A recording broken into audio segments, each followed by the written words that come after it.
Damien, tu as la parole. Bon. Bonjour tout le monde, est-ce que vous m'entendez bien déjà? Oui, oui, ça marche. Ok, très bien. Donc, je me présente, je m'appelle Damien Boutsock, je suis de doctorant en troisième année également comme Fabien et sur le même projet ANR que Fabien. Je vais vous présenter une autre partie de ce projet par rapport à ce que Fabien vous a présenté. Je vais vous parler d'un système de mélange optique qui a pour but de trouver son application dans le radar FMCW qu'on développe. Dans ma présentation, je vais d'abord refaire un point très rapide sur le principe du radar FMCW, sur comment il fonctionne avec un système tout RF, et je vais partir d'un système de mélange de signaux complètement RF, et petit à petit, composant par composant, on va monter vers un système de mélange qui sera purement optique. Donc, très rapidement, le principe du radar FMCW, c'est on utilise une onde FMCW, c'est-à-dire que nous, on va utiliser un sinus qui est modulé en fréquence, un chirp. Et donc, en domaine fréquentiel, on a une onde qui est un signal en dents de scie, qui est décrit par sa bande passante et sa période. L'idée d'un radar FMCW, c'est qu'on va envoyer cette onde directement d'un côté sur un mélangeur RF sans aucun retard, et de l'autre côté, on va l'envoyer sur une antenne. Cette onde va se propager en espace libre, taper une cible, revenir et avoir un délai. Mais du coup, on va envoyer dans un mélangeur deux ondes qui sont décalées l'une par l'autre dans le temps. De fait, à la sortie de notre mélangeur, on va avoir des basses fréquences. Dans les faits, on va avoir deux basses fréquences, parce que le signal est périodique. Du coup, on va avoir une basse fréquence issue du battement entre ces deux rampes-là, qui est un signal de basse fréquence, et un autre signal qui va être un signal d'un peu plus haute fréquence, issu du battement entre la fin de la deuxième rampe et la fin de la première rampe d'un signal, le début de la deuxième. Ces fréquences, on peut les calculer avec les équations que vous avez ici, qui dépendent uniquement du retard et des caractéristiques de l'onde FMCW qu'on utilise. Nous, dans la suite de l'étude, on va s'intéresser qu'au signal de plus basse fréquence, parce que c'est celui qui occupe la plus grande partie du temps dans notre signal. Donc, le principe du radar FMCW, il est simple pour un radar à une voie, mais dès qu'on veut passer à un radar MIMO, c'est-à-dire avec plusieurs antennes d'émission, plusieurs antennes de réception, ça devient un peu plus compliqué. Déjà parce qu'on va avoir besoin de regrouper tous les signaux sur une seule voie de sortie, donc on va devoir faire un multiplexage. Et avec ce multiplexage, on va avoir besoin de savoir de quelle antenne provient chaque signal. Donc, il y a plusieurs idées qui peuvent venir. On peut avoir envie de mettre un switch pour regarder les antennes une par une, mais dans ce cas-là, on perd la capacité à avoir une acquisition simultanée de toutes les antennes. On peut avoir une cavité chaotique, mais dans ce cas-là, on augmente la charge en traitement du signal. Et du coup, ce qu'on va proposer sur ce projet, c'est de prendre toute cette partie multiplexage, mixage RF et de la transposer en optique. C'est-à-dire que là, sur ce nouveau modèle, il n'y a plus aucun composant RF sur la chaîne de réception. On a ces composants-là, ce sont des modulateurs électro-optiques pour convertir une onde RF dans le domaine optique. On en a une derrière chaque antenne de réception et on en a une connectée directement avec la source FMCW. Entre le premier modulateur et ceux qui seront branchés derrière les antennes, on va avoir différentes longueurs de fibres. Ici, en taux 1, taux 2, taux 3. Ce sont ces longueurs de fibres-là qui vont donner la fréquence du battement qu'on va rajouter au signal. La facilité qu'on a avec l'optique, c'est après, pour regrouper tous ces signaux, sur une seule voie, on va utiliser un composant sommateur qu'on développe avec SIM.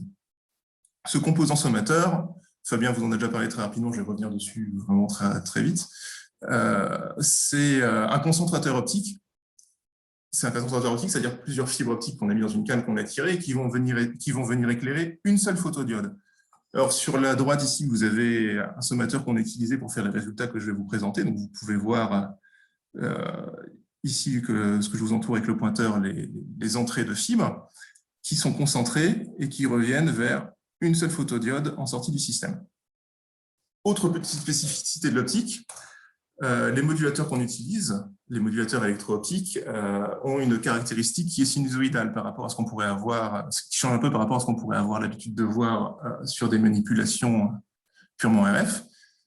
Et donc, les caractéristiques ressemblent à ça, et on voit plusieurs types de points. On a les points en bleu, le point B, le point D, qui sont des zones de non-linéarité, même plus que ça, qui sont des zones de doublement de fréquence, parce qu'à cet endroit-là, on va projeter un signal à la fois sur une partie montante de la caractéristique et descendante. On a deux zones linéaires différentes, A et C, les points verts, qui sont sur le point A une zone de linéarité, avec une inversion de phase, et sur le point C, une zone de linéarité sans inversion de phase. Nous, c'est ce point-là qu'on va utiliser pour la suite de nos mesures.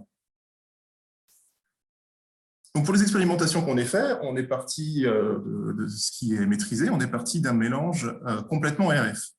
C'est-à-dire qu'on a pris une carte FMCW, on amplifie son signal, on l'envoie sur un splitter RF, et d'un côté, on injecte directement sur un mélangeur RF, et de l'autre côté, on fait circuler les signaux dans une longueur de fibre avant d'injecter sur la partie RF du mélangeur. C'est ce qu'on voit sur l'image ici, c'est une image du montage qu'on a utilisé avec la carte FMCW, le LNA mixeur, le LNA, le splitter, une longueur de fibre un peu hors écran, on voit que ça boucle, et sur l'autre entrée du mixeur, on rentre directement la FMCW, on observe le signal de battement sur un oscilloscope. Et du coup, on observe ces résultats-là. Première chose à voir, c'est qu'on a la fréquence de battement qu'on attendait, qui est autour de 12 kHz pour 4 mètres de câble. Et ce qu'on a fait, c'est qu'on a fait varier la puissance RF qu'on injecte au niveau du splitter RF. Et ce qu'on voit, du coup, c'est qu'on augmente bien la puissance sur tout le spectre. Et on voit qu'en RF, on a une bonne dynamique entre les harmoniques et les fondamentales, avec 40 dB de dynamique, 40 dB entre l'harmonique 2 et le fondamental. Et de manière générale, avec toutes les harmoniques, on a 30 dB d'écart. Mais on remarque aussi qu'en RF, c'est l'harmonique 3 qui est prévalente, et ça ne sera plus le cas en optique à cause des doublements de fréquence dont je vous ai parlé sur le petit point sur les modulateurs électro-optiques. Donc, excusez-moi, j'ai mon PowerPoint qui vient de freeze. C'est bon. Donc, après ça, on commence à monter un petit peu vers l'optique, et donc on va rajouter une partie de composants optiques tout en gardant de l'ARF. On garde le mélangeur RF, et toute la partie gauche devient optique, c'est-à-dire qu'on a une source laser qu'on envoie sur un coupleur optique pour envoyer de manière équitable de la puissance optique sur deux modulateurs, deux voies de modulation.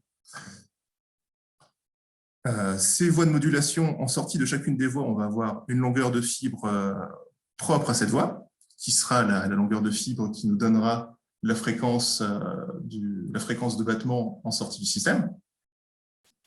Et ces signaux-là, on va les envoyer dans un coupleur sur une photodiode pour repasser en RF et faire un mélange RF. On regarde ce qui se passe derrière. Donc, pour la première manipulation, on n'a qu'une seule voie qui est envoyée sur la photodiode. Donc, on s'attend à avoir un seul pic de fréquence, ce qui est le cas. On n'a qu'une seule fréquence de réception. On n'a qu'une seule fréquence de réception.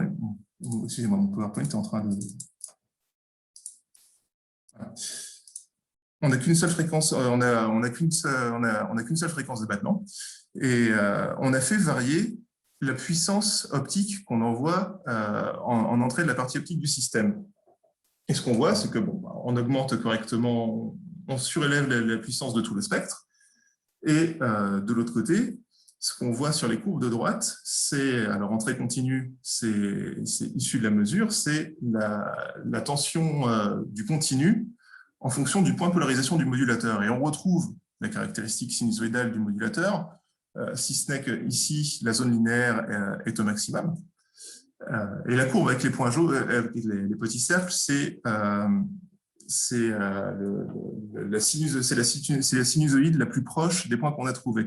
Et en montant la fréquence, on se rend compte qu'on commence à détériorer le signal. Donc, on ne va pas pouvoir monter très facilement en très haute puissance optique. La deuxième mesure qu'on fait avec ce système, c'est qu'on va brancher la deuxième fibre qui était débranchée sur le coupleur optique de réception. On utilise un coupleur parce qu'il faut envoyer ces deux voies, sur les deux voies qu'on a, la voie du MEO2 et la voie du MEO1, sur une seule fibre optique pour l'envoyer sur la photodiode. Et la manière conventionnelle de faire ça en optique, c'est de mettre un coupleur. En envoyant ça avec un coupleur, on retrouve bien deux pics de fréquence à 15 kHz d'écart. Et ces deux pics de fréquence, l'écart de ces deux pics de fréquence est dû aux 6 mètres d'écart qu'on a entre les 6 mètres de longueur de fibre qu'on a entre les deux voies. On a encore une fois fait varier la puissance optique qui est envoyée sur le système. Et on voit encore le même comportement avec le spectre qui s'élève en puissance sur toute sa bande. Par contre, ce qui est intéressant de regarder, c'est que si on trace sur la courbe de droite l'amplitude de la fondamentale en fonction de la polarisation, cette courbe est très bruitée. C'est-à-dire que quand on injecte ces deux signaux optiques dans un coupleur, la superposition de ces deux signaux va créer des interférences et va créer ce bruit. La solution qu'on a pour remédier à ça, c'est de passer sur un sommateur au lieu de sur un coupleur. Excusez-moi, mon PowerPoint n'arrête pas de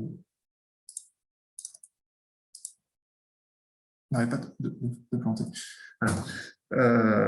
On passe sur un composant sommateur.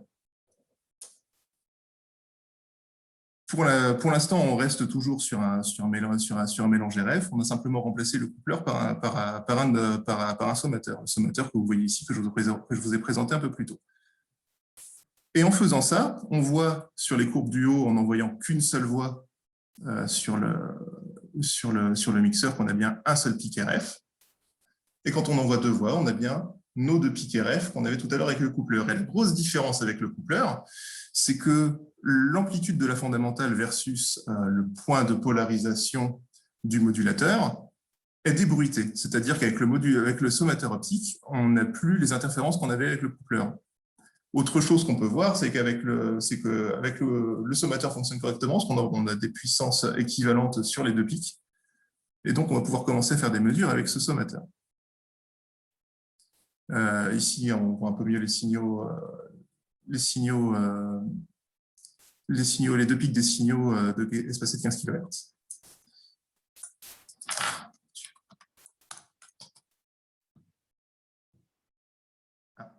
Excusez-moi, PowerPoint a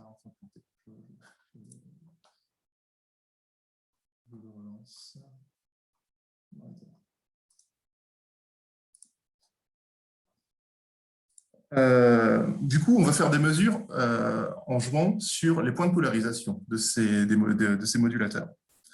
La première mesure qu'on va faire, c'est qu'on va faire varier individuellement les points de polarisation des deux modulateurs. Ici, sur la partie gauche, on fait varier les points de polarisation du premier modulateur et on voit qu'on modifie la puissance du pic de basse fréquence issu de la voie du premier modulateur et on affecte aussi ces harmoniques de manière individuelle. C'est-à-dire que quand on va bouger après le point de polarisation du deuxième modulateur, il n'y a que le deuxième modulateur qui va bouger. Les voies sont parfaitement indépendantes. Autre chose qu'on peut voir encore en jouant avec le point de polarisation des modulateurs, c'est que si on ne branche qu'une seule voie et qu'on s'amuse à modifier le point de polarisation, alors sur la partie gauche, vous avez les signaux temporels et fréquentiels à différents points de polarisation. Mais ce qui est intéressant, c'est de voir le taux de modulation, c'est-à-dire le rapport entre la puissance du pic fondamental et la puissance du DC. Et ce qu'on remarque, c'est que si on s'éloigne un petit peu de la zone linéaire, qui est aussi au milieu, au niveau autour de 4,5 volts, si on s'éloigne des zones linéaires, on peut faire augmenter ce taux de modulation. Et on peut faire augmenter ce taux de modulation tout en restant avec un taux de distorsion harmonique assez bas, en dessous de 30 dB, c'est-à-dire l'écart entre l'harmonique 2 et le fondamental en dessous de 30 dB. Donc, on va pouvoir essayer d'améliorer notre signal. On peut essayer d'améliorer notre signal en jouant sur ce paramètre.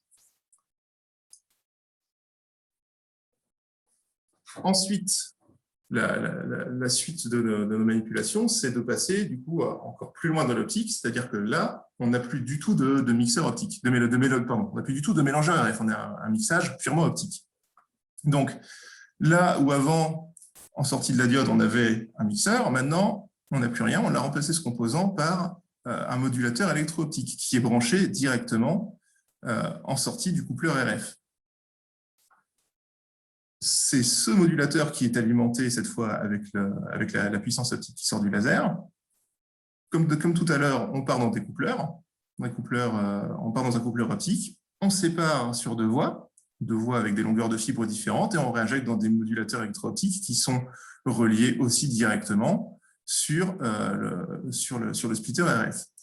Et ça, ces deux signaux-là, ils vont être injectés dans le sommateur. Alors cette fois-ci, on n'utilise pas le même sommateur que tout à l'heure, on utilise un sommateur un peu plus... on va utiliser un sommateur qui va utiliser une photodiode un peu plus grosse, parce que celle-ci, elle a l'avantage d'être reliée à un TIA derrière qui nous permet de modifier le gain. Vous voyez ici sur cette image-là comment on fait, c'est-à-dire qu'on a deux fibres qui arrivent et qui vont éclairer un seul carré noir ici, c'est la photodiode, et derrière, on a le bloc qui contient le TIA pour nous permettre de mettre des amplifications un peu plus arbitraires.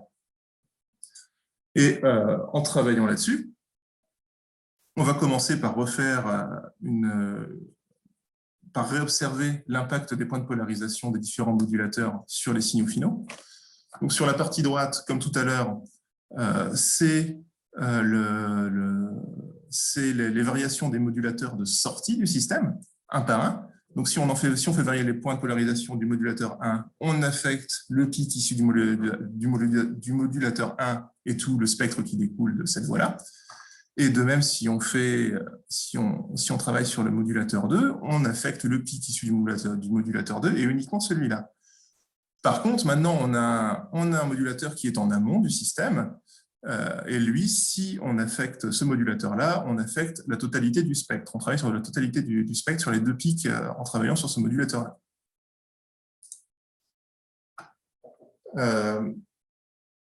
On a encore regardé ce qui se passait en jouant sur la puissance optique injectée dans la partie optique du système. Et ce qu'on voit, c'est qu'en augmentant la puissance, on augmente à la fois la composante continue et le fondamental de manière équitable, parce qu'on n'améliore pas du tout le taux de polarisation, jusqu'à arriver sur les phénomènes qu'on avait vus tout à l'heure, autour de 50 milliwatts de saturation.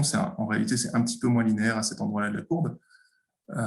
Par contre, si le taux de modulation reste le même, en montant la puissance, on fait quand même monter, la présence des harmoniques.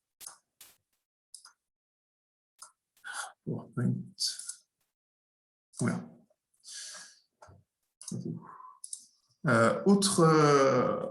Autre paramètre qu'on vérifie sur la modulation complètement optique, sur le mélange complètement optique, pardon, c'est l'impact des longueurs de fibres sur les signaux qu'on a à l'arrivée. C'est-à-dire que ce qu'on a fait, c'est qu'on a rajouté des jarretières de 2 mètres de fibre, des bouts de fibre de 2 mètres par 2 mètres, on les a mis bout à bout, et on a fait des mesures à chaque fois, on a regardé ce qui se passait sur le pic de fréquence. Et donc, à chaque fois qu'on rajoute une jarretière de 2 mètres, on décale le pic fréquentiel de 5 kHz, et ce, de manière très linéaire. Et c'est en accord avec ce qu'on aurait pu avoir, avec ce qu'on peut calculer avec les équations que je vous ai montrées en début de présentation, en les appliquant au signal FMCW qu'on utilise, donc un signal de 500 mégabande sur 1 milliseconde. Si on considère une fibre avec 1,5 d'indice de réfraction, on retrouve bien les 5 kHz qu'on a expérimentalement.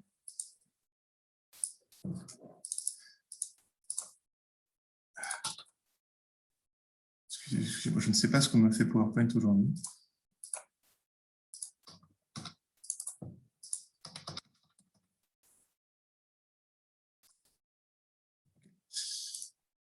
Ok.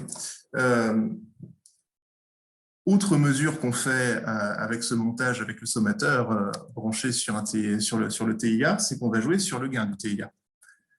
Donc vous avez à gauche les signaux temporels qu'on a mesurés, avec en courbe bleue 10 dB de gain sur le TIA, en orange 20 dB de gain sur le TIA. Ce qu'on voit, c'est que le niveau des signaux augmente, et malheureusement, le niveau de la composante continue du signal augmente. Et la composante continue en optique, ce n'est pas quelque chose qu'on va pouvoir filtrer.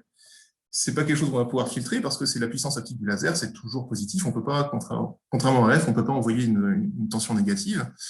On est toujours au-dessus on est obligé d'avoir cette composante continue. Et donc, plus on va essayer d'augmenter le signal de sortie, plus on va augmenter l'amplitude et plus on va augmenter la composante continue jusqu'à arriver à saturer la photodiode, ce qui est une limite sur les amplifications qu'on peut donner. Par contre, ce qu'on voit, c'est qu'en augmentant le gain qu'on applique sur le TIA, on voit qu'on augmente les niveaux des signaux, mais si on regarde le taux de modulation, lui, il ne change pas, et le taux d'harmonique, il n'est pas modifié non plus, c'est-à-dire qu'on arrive à augmenter les niveaux de nos signaux sans détériorer la qualité du signal en faisant ça. Et de même que quand on utilisait quand on était encore sur le mixage RF avec une composante optique, il est encore possible d'essayer de se déplacer, de s'éloigner de la zone de linéarité qui est autour de 4 volts, pour essayer d'augmenter le taux de modulation, le rapport entre la puissance du fondamental et du DC, tout en restant sur des taux de distorsion harmonique qui sont inférieurs à 30 dB. Enfin, dernière option de mesure qu'on a, option de paramètres qu'on n'a pas encore touché dans nos manipulations, c'est la puissance RF. Pour l'instant, on a touché aux longueurs de fibre, aux puissances optiques, aux gains en sortie de photodiode, mais on n'a pas encore touché aux puissances RF qui modulent les modulateurs électro-optiques. Donc, on a branché un atténuateur variable sur un des modulateurs de sortie, celui qui est en haut ici sur l'image, on a utilisé et on veut utiliser ça par la suite pour jouer sur les niveaux RF. Et donc, ce qu'on voit, c'est que si on modifie les niveaux RF sur une seule des voies, on a bien un seul des pics basse fréquence qui est affecté. Ça modifie les pardon. Ça modifie de manière assez linéaire les puissances qu'on a sur la fondamentale, tout en affectant un peu moins la puissance de l'harmonique 2.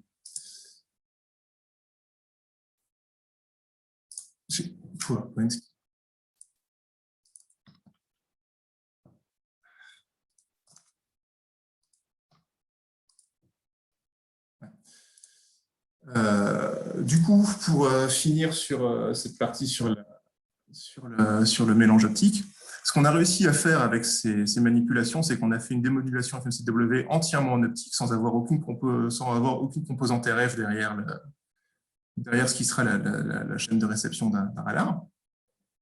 On arrive à avoir multiplexage en fréquence des différents canaux, c'est-à-dire que c'est la longueur de fibre qu'on ajoute, ce qui est connu, qui rajoute une fréquence maîtrisée pour séparer les signaux les uns avec les autres. On a un sommateur qui nous permet de travailler avec une photodiode de grand diamètre, qui nous permet donc d'expérimenter assez facilement avec un nombre de fibres arbitraire. Et donc, par l'optique uniquement, on arrive à passer des signaux radar à des signaux qui sont en basse fréquence. Les avantages de ce système de mélange optique, c'est qu'on peut avoir, contrairement à un switch, une acquisition simultanée de tous les signaux en réception, et on n'a pas la lourdeur de traitement de signal qu'on aurait avec une cavité chaotique. Pour la suite de l'étude sur le composant optique, on a plusieurs paramètres sur lesquels on peut jouer pour essayer d'améliorer nos signaux, essayer de trouver le bon équilibre entre les niveaux des puissances RF qu'on applique sur les modulateurs, les puissances optiques qu'on envoie au système et essayer de trouver les meilleurs points de polarisation pour améliorer le taux de modulation sans trop faire monter les harmoniques. Par la suite, ce système-là, ce système de mélange optique sera intégré sur une antenne MIMO 16x16. Et comme il s'intègre aussi au projet Obi-Bam, on va également essayer de monter en fréquence autour de 15-20 GHz par la suite. C'est tout pour ma présentation. Si vous avez des questions, n'hésitez pas.